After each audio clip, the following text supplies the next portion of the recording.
స్వాగతం. బులెటిన్ ముందుగా హెడ్లైన్స్ చూద్దాం. ఉమ్మడి గుంటూరు జిల్లా స్థానిక ప్రజా ప్రతినిధులతో వైఎస్ఆర్సీపీ కేంద్ర కార్యాలయంలో వైఎస్ జగన్ సమావేశం. సచివాలయంలో మంత్రులు వివిధ శాఖల కార్యదర్శులతో సీఎం చంద్రబాబు సమీక్ష సమావేశం. తెలంగాణ భవన్లో బీఆర్ఎస్ నేతల ప్రెస్ మీట్.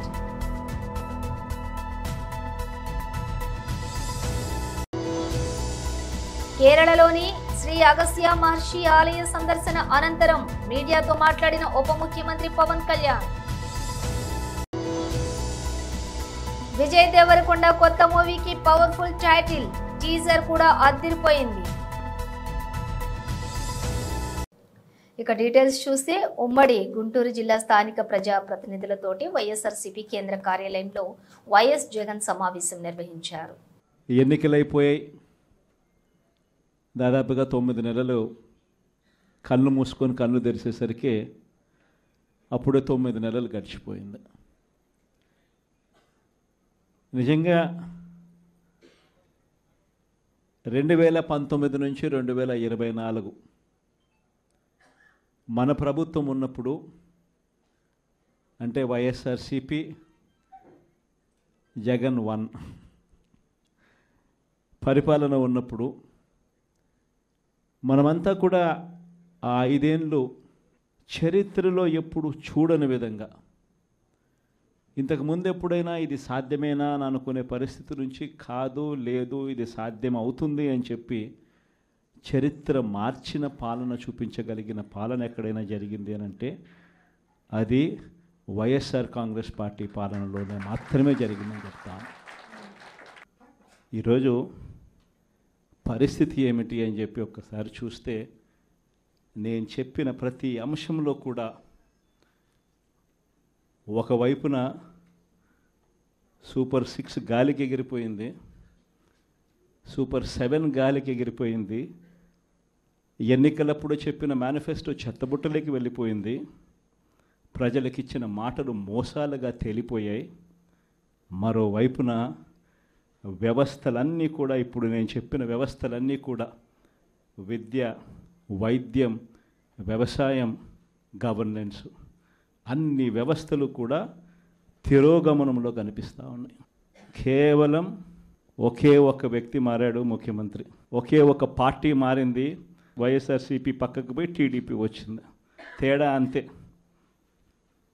ప్రతి వ్యవస్థ తిరోగమనం, ప్రజలకు అంతవరకు అందుతూ ఉన్న ప్రతి పథకం రద్దు, వీళ్ళు చేస్తామన్న ప్రతి పథకము మోసం, అబద్ధం. కేవలం 9 నెలల కాలంలోనే ఇవన్నీ మన కళ్ళ ఎదుటే ఇవాళ కనిపిస్తూ ఉన్న పరిస్థితులు. నేను అందుకనే చెప్తా ఉన్నా, ఈరోజు ఓడిపోయినా కూడా చెప్తా ఉన్నా, మనకి ఇంతకుముందు 50% ఓట్ షేర్ వచ్చింది. ఈ ఎన్నికలు అయిపోయేసరికి మన ఓట్ షేర్ 40%. ఒక 10% ఓట్ షేర్ మనకు రావాల్సింది రాకుండా పోయింది. కారణం, ఆ రోజు కేవలం మీ జగన్ అబద్ధాలు చెప్పలేకపోయాడు, అదొక్కటే కారణం. కానీ నేను చెప్తా ఉన్నా, మీ జగన్ అబద్ధాలు చెప్పలేకపోయాడు కాబట్టి అధికారానికి మనం దూరం అయ్యాం. కానీ అధికారానికి దూరం అయినా కూడా మీ జగన్ మీ గుండెల్లోనూ మీ మనసుల్లోనూ లీడర్ అంటే ఇలా ఉండాలి అని చెప్పి మాత్రం ముద్ర వేయగలిగాడు. కారణం ఏమిటంటే, రాజకీయాల్లో ఉన్నప్పుడు విలువలు ఉండాలి. రాజకీయాల్లో ఉన్నప్పుడు విశ్వసనీయత అన్న పదానికి అర్థం తెలియాలి. ఈ జగన్, మీ జగన్ మరో 30 సంవత్సరాలు రాజకీయాల్లోనే ఉంటాడు. ఈరోజు తెలుగుదేశం పార్టీ కార్యకర్తలు, తెలుగుదేశం పార్టీ నాయకులు, సచివాలయంలో మంత్రులు వివిధ శాఖల కార్యదర్శులతో సీఎం చంద్రబాబు సమీక్షా సమావేశం నిర్వహించారు. 15% ఇయర్ ఆన్ ఇయర్ గ్రోత్ వస్తే తప్ప మనం అనుకున్న ఎకానమీ సర్వైవ్ కాదు. అదే మరి యాస్పిరేషన్స్ ఆర్ వెరీ హై. ఆ యాస్పిరేషన్స్ను ఫుల్ఫిల్ చేయాలంటే మన గ్రోత్ కూడా 15% ఉండాల్సిన అవసరం. దానివల్ల చాలా ఫ్లెక్సిబిలిటీస్. 1 ఈజ్ రెవెన్యూ రియలైజేషన్, ఒకటి మనం ఏదైనా బారో చేయాలన్న డబ్బులు చేయడం, మనం కట్టవలసినటువంటి అప్పులు కానీ ఇంట్రెస్ట్ కానీ పే చేయడం ఎన్ని అవసరం ఉంటాయి. కాబట్టి దయచేసి ఇది సీరియస్ తీసుకోవాల్సిన అవసరం ఉంది. ఇంకొక పక్కన రెడ్రెసల్ గ్రీవెన్సెస్ ఎక్కువ ఏ డిపార్ట్మెంట్లో వస్తే ఆ డిపార్ట్మెంట్ సరిగా పనిచేయనట్లు లెక్క. కారణాలు ఏమైనా కావచ్చు, అది హిస్టారికల్ రీజన్ కావచ్చు, ప్రజెంట్ రీజన్ కావచ్చు, లేకపోతే డాక్యుమెంట్స్ ఫోర్జరీ చేయొచ్చు, ఏమైనా చేయొచ్చు. కానీ we have to find a solution. How to find a solution, ఒకవేళ అవసరత రిఫార్మ్స్ కానీ వేరియస్ అటెంప్ట్స్ పెట్టాలి. నాకు కూడా ఇది ఒక ఛాలెంజ్. 3 డిపార్ట్మెంట్లోనే మ్యాక్సిమం 2 డిపార్ట్మెంట్లు లా అండ్ ఆర్డర్లో పెద్దగా వీళ్ళు చేసేది ఏం లేదు, దాన్ని అంతా డిస్పోజ్ చేయడం, కంట్రోల్ చేయడం. మ్యాక్సిమం వచ్చినటువంటి ప్రాబ్లమ్స్ అన్ని రెవెన్యూలో వచ్చాయి. రెవెన్యూ నుంచి లా అండ్ ఆర్డర్కి షిఫ్ట్ అయ్యే పరిస్థితి వస్తుంది. లిటిగేషన్లో భూ కబ్జాలు కానీ ఇవన్నీ వస్తున్నాయి. ఇంకొక పక్కన దీన్ని మీరు ఏ విధంగా మినిమైజ్ చేస్తారు, ఏ విధంగా కంట్రోల్ చేసుకుంటారు అనేది మీ అందరికి వదిలిపెడుతున్నాను. మీరు ఆ అడ్మినిస్ట్రేషన్లో ఒక టైం బౌండ్ ప్రోగ్రాం పెట్టుకొని దీన్ని మనం కంట్రోల్ చేయాల్సిన అవసరం ఉంది. పర్సెప్షన్ ట్రాకింగ్, ఆల్ సోర్సెస్, ఏ సోర్స్ ఉంటే ఆ సోర్స్ ద్వారా నోన్ అన్నోన్ సోర్సెస్ అన్నీ కూడా తీసుకుంటున్నాం. ఇక్కడ రాగద్వేషాలు ఏమి ఉండవు. ప్రజలకు ఆమోదయోగ్యమైన పరిపాలన ఇవ్వాలి. ఇంతకుముందు కూడా రాజుల పీరియడ్లో కూడా ఇన్ఫర్మేషన్ తెప్పించేవాళ్ళు. ఇప్పుడు కూడా ఇన్ఫర్మేషన్ కమిషన్ ఒక ఆయన పెట్టారు డిపార్ట్మెంట్కి. Over a period of time information minister ఉన్నాడు. ఇంకొక పక్కన ఎక్కడికక్కడ అడ్వర్టైజ్మెంట్లు ఇవ్వడం కానీ, అది మరి ఇంటెలిజెన్స్ పెట్టుకోవడం కానీ ఇవన్నీ మనం పెట్టుకున్నాం. ఇప్పుడు సీఎం దగ్గర ఇంటెలిజెన్స్ డిపార్ట్మెంట్ ఒకటి ఉంది, ఎందుకంటే రాష్ట్రంలో ఏం జరిగిందో చెప్పడానికి. ఇవన్నీ ఉన్నాయి. అందుకే ఇంకొంచెం ఎక్స్ప్లిసిట్గా ఏదైతే పబ్లిక్ పర్సెప్షన్ కింద మనం ట్రాక్ చేస్తున్నాం, అందులో కూడా కొంత ఐడియాస్ కూడా ఇస్తాం. ఏ ఫంక్షనరీ వల్ల మీకు చెడ్డ పేరు వస్తుందో, ఏ ఫంక్షన్స్ వల్ల మీకు చెడ్డ పేరు వస్తూ ఉందో ఆ డీటెయిల్స్ కూడా ఇస్తాం. అవి ఇచ్చినప్పుడు మీరు చాలా వరకు కరెక్ట్ చేసేందుకు అవకాశం ఉంటుంది. ఇవన్నీ చేయడానికి మళ్ళీ మీరు చూస్తే మిషన్ కర్మయోగి, అక్కడ మీరు కానీ మన వాళ్ళందరినీ ట్రైన్ చేసుకోగలిగితే చాలా వరకు క్లారిటీ వస్తుంది. పిఎంజీ అడాప్ట్ చేస్తాం. దీన్ని అందరూ కూడా ఎక్కడికక్కడ మీ అది ఈరోజు 50 కోట్ల పైన పెడుతున్నాం, రేపు 10 కోట్లు కూడా తీసుకొస్తాం. ప్రాజెక్ట్ స్టార్ట్ అయితే ప్రాజెక్ట్ ఎప్పుడు ఎండ్ చేస్తాం కూడా క్లారిటీ ఉండాలి. దెర్ ఆర్ ఏజెన్సీస్, అలాంటి మంచి ఏజెన్సీస్ సెలెక్ట్ చేసుకోవడం, అనుకున్న టైం బౌండ్ ప్రకారం చేయడం, ఎక్కడా లిటిగేషన్ లేకుండా ఇంటర్ డిపార్ట్మెంట్ కోఆర్డినేషన్ ఉన్నా, ల్యాండ్ ఎక్వేషన్ ప్రాబ్లమ్స్ ఉన్నా, లేకుంటే లిటిగేషన్స్ ఉన్నా ఇవన్నీ పరిష్కారం చేయాల్సిన అవసరం ఉంది. WhatsApp governance is a reality. I'm requesting all of you, me departments అన్నీ కూడా ప్రాసెస్ రీఇంజనీరింగ్ చేసి ఆల్ సర్వీసెస్ని వాట్సాప్ గవర్నెన్స్ ఇచ్చే పరిస్థితి రావాలి. దీనివల్ల చాలా వరకు మన సమస్యలన్నీ పరిష్కారం అవుతాయి. ఇంకొక పక్కన మీరు చూస్తే ఎలక్షన్ మేనిఫెస్టో కూడా. తెలంగాణ భవన్లో బీఆర్ఎస్ నేతలు ప్రెస్ మీట్ నిర్వహించారు. డిజిటల్ ఇళ్లను భయపెట్టేయడము, మద్యం ధర పెంచడము.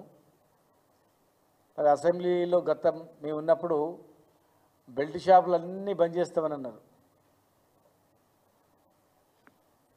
మరి అలా ఎన్ని బంద్ అయినా తెలియదు, ధరలు మాత్రం పెరిగిపోతూ ఉన్నాయి. రెండు రాష్ట్రాలు కలిసి పెరిగినాయి ఒకటేసారి అనుకొని. అంటే ఎంత పకడ్బందీగా ప్లానింగ్లో నడుస్తున్నాయి ఆంధ్రప్రదేశ్, తెలంగాణ. మద్యం మాఫియా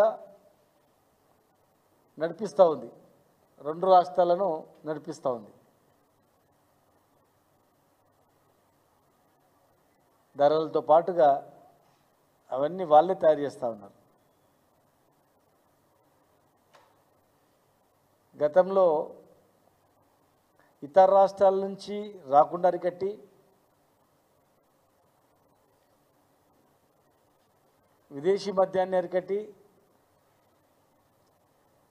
లోకల్ మ్యానుఫ్యాక్చరింగ్ చేసి లేబుల్ వేసి అమ్మేది గతంలో. అలాంటివి పట్టి పెంచినాం. కానీ ఈరోజు వేరే రాష్ట్రాల అడవులలో తయారు చేస్తుంటే కూడా ఆ మద్యాన్ని కూడా పట్టుకున్నాం, నియంత్రించి పెంచుకున్నాం. ఇలా ఇక్కడ మాత్రం మరి ఇలా అధికారం రాకముందు చెప్పింది ఏంది, మరి ఇలా చేస్తున్నది ఒక్కసారి గమనించాలి. మొన్న రాహుల్ గాంధీ గారు వస్తారంటే నిజంగా వస్తారు. ఇక్కడ వాళ్ళు ఇచ్చిన హామీలు ఒకసారి రివ్యూ చేసిపోతాడు, అన్నీ అమలైనవని చెప్తున్నాడు కదా. మరి అన్నీ అమలైనవే లేదా అని చెప్పి సడన్గా వచ్చి చూస్తాడు అనుకున్నాం. మళ్ళీ అర్ధాంతరంగా ఆగిపోయింది. మేము రాహుల్ గాంధీ గారిని రిక్వెస్ట్ చేస్తున్నాం, ఎలక్షన్లప్పుడు మీరు ఎక్కడెక్కడైతే మాట్లాడినరో ఆయా ప్రాంతాల్లో మీరు పర్యటించండి. మీరు యువకులు, మరి మీరు ఇచ్చిన హామీ నెరవేరుతున్నాయా లేదా, ప్రియాంక గాంధీ ఇచ్చిన మాట నిలబెడుతున్నా లేదా, స్కూటీలు వచ్చినాయా లేదా, రైతు బంధు వచ్చిందా లేదా, నిరుద్యోగ వృత్తి వస్తుందా లేదా, రిక్రూట్మెంట్ ఎట్లా జరుగుతున్నాయి, ప్రజలు ఏమనుకుంటారు, ఒక్కసారి వెరిఫై చేయాల్సిన అవసరం ఉంది. మిమ్మల్ని నమ్మి తెలంగాణ ప్రజలు ఓట్లు వేసిండ్రు. ఇవాళ హోంగార్డు మేము వచ్చిన 24 గంటల్లో కొంతమంది హోంగార్డులను పర్మనెంట్ చేస్తాం, ప్లస్ కొంతమంది హోంగార్డులు మా ఉద్యోగాలు వెళ్ళండి మీకు అంతా రిక్రూట్మెంట్ చేస్తామని చెప్పారు. రిక్రూట్మెంట్ లేదు, పర్మనెంట్ లేదు. ఇవాళ జీతాలే లేవు. ఇవాళ 12 తారీఖు అయింది, హోంగార్డులో జీతాలు లేవు. మేము 1 తారీఖు లేకపోతే 2 తారీఖు 3 తారీఖు జీతాలు వచ్చేవి. కేరళలోని శ్రీ అగస్త్య మహర్షి ఆలయ సందర్శన అనంతరం మీడియాతో మాట్లాడిన ఉప ముఖ్యమంత్రి Pawan Kalyan. When I was on keen race to come for Shabarimala, and for certain Ayurvedic treatment I used to come. I had a great passion for currently when I was sick, but I didn't have the money then to that kind of money to come here and learn, and I regret that. That's why I know there's a great Siddhartha system is there. Is this purely a pilgrim visit? Yeah, it is purely pilgrimage, and coming here to Agastya Ashram, I have a lot of spinal injuries. I have a whiplash injury, and it is causing a lot of numbness and some issues are there. So I extended as a kind of to seek a medical advisor. Okay. But this is predominantly I'm going for this is the last 4.5 years I've been thinking to come to this part of Kerala and Tamil Nadu to visit all Murugan temples and Agastya Ashram and Parashurama Ashram to pay my respects and to seek blessing. Even though this is a pilgrim visit, many say that as part of a BJP South campaign for the upcoming constituent elections. Is this true? No. No. Maybe it might be read like that, but actually it is not. Okay, now I want to say that there's a Tirupati Laddu issue. Many devotees are going to Tirupati on a daily basis, and 4 are arrested by the SIT team. So, what do you want to say to the devotees that is going to Tirupati from Kerala? I said, so Lord Balaji is for the entire, every Hindu, every nook and corner of this nation and the world, and especially for from Kerala, a lot of devotees would come. And whatever happened, it is very unfortunate, and people who seek money, people should not seek money from temples and everything, but this is a sad state of affairs. And I felt personally quite bad about it, and eventually I raised my voice, and the culprits have been arrested. And we'll make sure that in future it will never occur. And I'll take this message to AP also. Okay, since you're in Kerala, do you plan to take up any issue to the Kerala government regarding faith, belief or something? Yes, if you'll confine it to only pilgrimage. Tollywood rowdy boy Vijay Deverakonda Gowtam Tinnanuri కాంబినేషన్లో వీడి 12 working టైటిల్తో రూపుదిద్దుకుంటున్నటువంటి కొత్త చిత్రం teaser తాజాగా విడుదలైంది. అలాగే makers ఈ movie టైటిల్ను కూడా రివీల్ చేశారు. ఈ చిత్రానికి కింగ్డమ్ అనే పవర్ఫుల్ టైటిల్ను ఖరారు చేశారు. ఇక టీజర్కు ఎన్టీఆర్ వాయిస్ ఇచ్చిన విషయం తెలిసిందే. తారక్ వాయిస్తో తాజాగా విడుదలైన టీజర్ మరింత పవర్ఫుల్గా కనిపించింది. విజయ్ లుక్ కూడా డిఫరెంట్గా ఉంది. ఆయన యాక్షన్, ఎపిసోడ్, ఎమోషన్స్ ప్రేక్షకులను ఆకట్టుకునేలా ఉన్నాయి. మొత్తానికి ఈ టీజర్ తో మేకర్స్ సినిమాపై అంచనాలు పెంచేశారు. జెర్సీ వంటి సూపర్ హిట్ తర్వాత గౌతమ్ తిన్ననూరి దర్శకత్వం వహిస్తున్న ఈ మూవీకి కూడా సంథింగ్ స్పెషల్ తెరకెక్కినట్లుగా టీజర్ చూస్తూ ఉంటే తెలుస్తోంది. ఇక Tamil star music director Anirudh Ravinder బాణీలు అందిస్తున్నారు. కింగ్డమ్ సినిమా ఈ వేసవి కానుకగా మే 30న వరల్డ్ వైడ్ గా విడుదల కానుంది. 1/70 చట్టంపై ముఖ్యమంత్రి నారా చంద్రబాబు నాయుడు ప్రకటనతో గిరిజనులు హర్షం వ్యక్తం చేస్తున్నారని TDP Araku parliament organisation secretary Pangi Sastribabu అన్నారు. అల్లూరు జిల్లా ముంచంగిపుట్ట మండల కేంద్రంలోని బుధవారం ఆయన మీడియాతో మాట్లాడుతూ ప్రభుత్వం 1/70 చట్టం గిరిజన ప్రజల హక్కులు రక్షించడానికి కట్టుబడి ఉందని, మన్యం బంద్పై తక్షణమే ముఖ్యమంత్రి స్పందించి గిరిజన హక్కులు చట్టాలు పరిరక్షిస్తామని ట్విట్టర్ వేదికగా ప్రకటించడం హర్షణీయమన్నారు. గతంలో ఏ ముఖ్యమంత్రి ఇలా తక్షణమే స్పందించిన దాఖలాలు లేవన్నారు. జీవో నెంబర్ 3 మీద గత వైసీపీ ప్రభుత్వం కనీసం రివ్యూ పిటిషన్ కూడా వేయలేని పరిస్థితిలో ఉండేదని, జీవో నెంబర్ 3 కొరకు పెద్ద ఎత్తున ఉద్యమం చేపట్టినప్పటికీ అప్పటి ముఖ్యమంత్రి కానీ కనీసం వైసీపీ నాయకులు కానీ స్పందించలేదన్నారు. నా పేరు Pangi Sastribabu, Telugu Desam party Araku parliament organisation secretary. సోదరులారా, మనం చూసాం గిరిజన ప్రాంతంలో ఇటీవల కాలంలో 170 మీద తీవ్రమైనటువంటి ఆందోళన గిరిజన ప్రాంతంలో ఉంది. మన రాష్ట్ర శాసనసభ స్పీకర్ గౌరవనీయులు మన అయ్యన్న పాత్రుడు గారు 170 మీద కొన్ని వ్యాఖ్యలు చేశారని చెప్పేసి వైఎస్ఆర్ పార్టీ తీవ్రమైనటువంటి బురద జల్లుడు కార్యక్రమం చేసింది. దానికి తెలుగుదేశం పార్టీగా ఈరోజు నారా చంద్రబాబు నాయుడు గారు నిన్న ఏదైతే గిరిజన ప్రాంతంలో జరిగినటువంటి బంద్ మీద గిరిజనులు ఈరోజు వైఎస్ఆర్ పార్టీ చేసేటటువంటి ప్రచారం మీద ఏమాత్రం కూడా నిజం లేదు.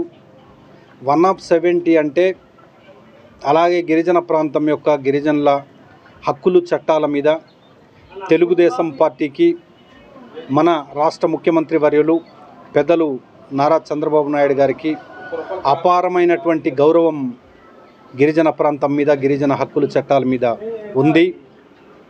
170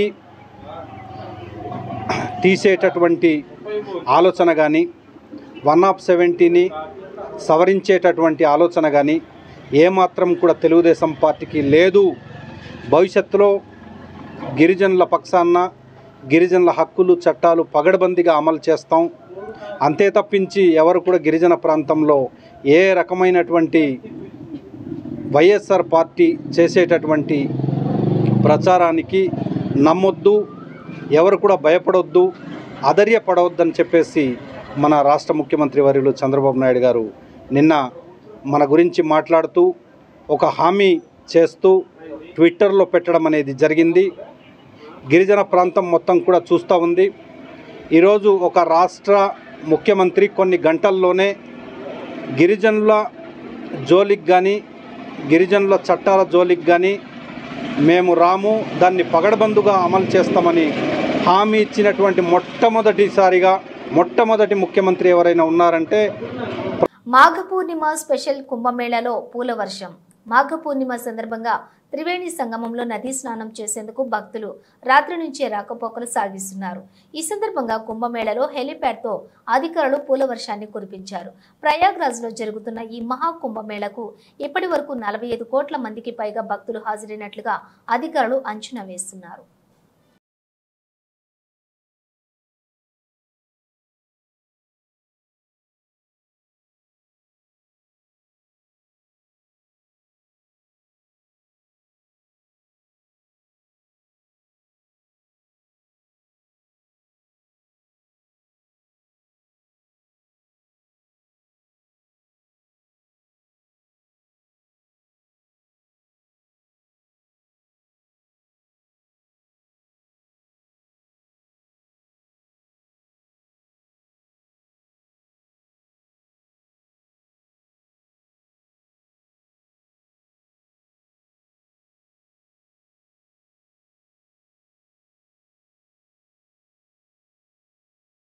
ఇంగ్లాండ్తో 3వ వన్డేలో టీమిండియా యువ ఆటగాడు శుభ్మాన్ గిల్ అద్భుత సెంచరీతో ఆకట్టుకున్నాడు.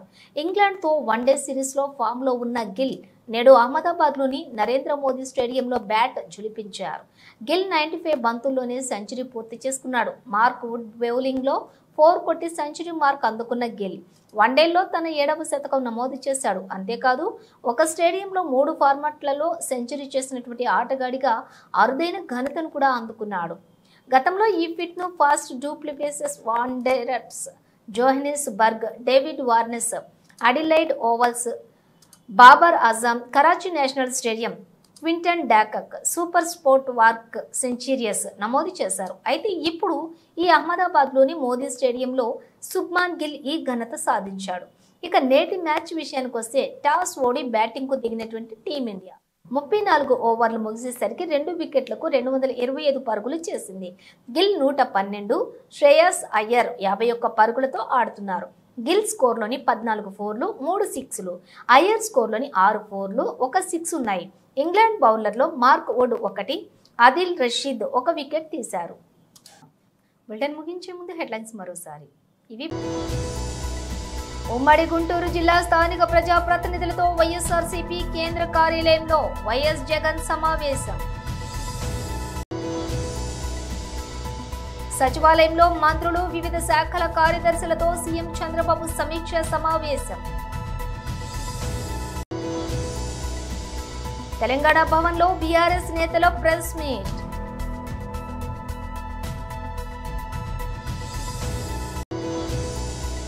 కేరళలోని శ్రీ అగస్త్య మహర్షి ఆలయ సందర్శన అనంతరం మీడియాతో మాట్లాడిన ఉప ముఖ్యమంత్రి పవన్ కళ్యాణ్. విజయ్ దేవరకొండ కొత్త మూవీకి పవర్ఫుల్ టైటిల్, టీజర్ కూడా అదిరిపోయింది.